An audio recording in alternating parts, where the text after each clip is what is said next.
ગુજરાત રાજ્યના ડીજીપી બન્યા પછી આ મારો એ પ્રથમ મુલાકાત છે બરોડા શહેરને, અને એ પ્રાદેશિક ક્રાઇમ કોન્ફરન્સ આજે યોજવામાં આવેલી છે.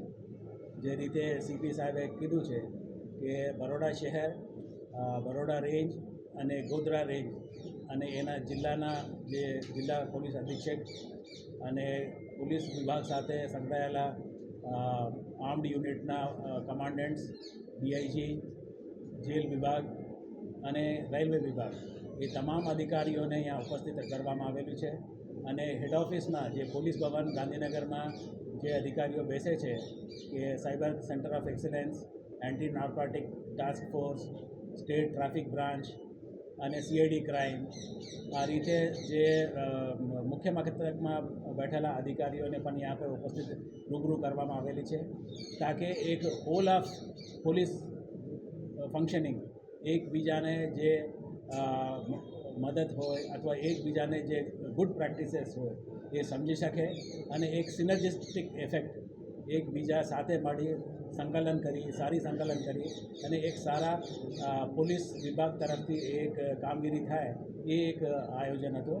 અને 3 કલાક 3.5 કલાકની ચર્ચામાં ખૂબ જ રસપ્રદ રહી હતી અને આમાં જે ગુડ પ્રેક્ટિસીસ હતો એ બધાને એકબીજાને આદાન પ્રદાન કરવામાં આવેલી છે. અને મને આશા છે કે આ એ બહુ ઉપયોગીદાયક થશે.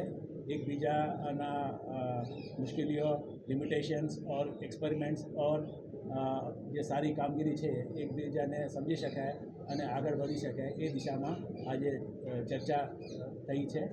અને આવતા દિવસોમાં પણ બીજા સેન્ટર્સમાં પણ સુરત, રાજકોટ, અમદાવાદ, ગાંધીનગર એ રીતે અમે પ્રાદેશિક ક્રાઇમ કોન્ફરન્સીસ યોજવામાં આવશે.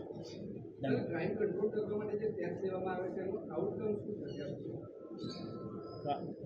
સારી આઉટકમ છે. એ દાખલા તરીકે સાયબર ક્રાઇમમાં જે 1930 આપણા હેલ્પલાઇન છે એ અત્યારે આપણી પાસે 90 લાઇન્સ આપણી પાસે ઉપલબ્ધ છે. એને અમને વધારીને 180 જેટલા કરવાના છે. અને જે સાયબર ક્રાઇમના જે ભોગ બનતા હોય છે એ લોકોને અમે ઇન્વેસ્ટિગેટ કરી અને જે ગોલ્ડન આવરમાં જે ફરિયાદી પોલીસને જાણ કરશે એને લગભગ 35થી 40% રકમ અમે ફ્રીઝ કરી શકાય, હોલ્ડ કરી શકાય. ત્યારે એ સમય મર્યાદામાં ગુના બન્યા 1 કલાકની અંદર અમને જાણ કરવામાં આવે પોલીસને, તો એના માટે અમે નગરજનોને, સિટીઝન્સને કાફી અવેરનેસ પ્રોગ્રામ્સ યોજવામાં આવી રહ્યા છે. એ જ રીતે જે નાર્કોટિક્સ કંટ્રોલમાં પણ એમને પબ્લિકને સાથે રાખીને અવેરનેસ લાવી અને એને પણ નિયંત્રણ કરવા માટે સરકાર પણ કટિબદ્ધ છે. એના માટે એએનટીએફની એક નવી ફોર્સ ઊભી કરવામાં આવેલી છે અને આજે એક એએનટીએફ ઝોનલ ઓફિસ બરોડા ખાતે પણ ઉદ્ઘાટન કરવાના છે.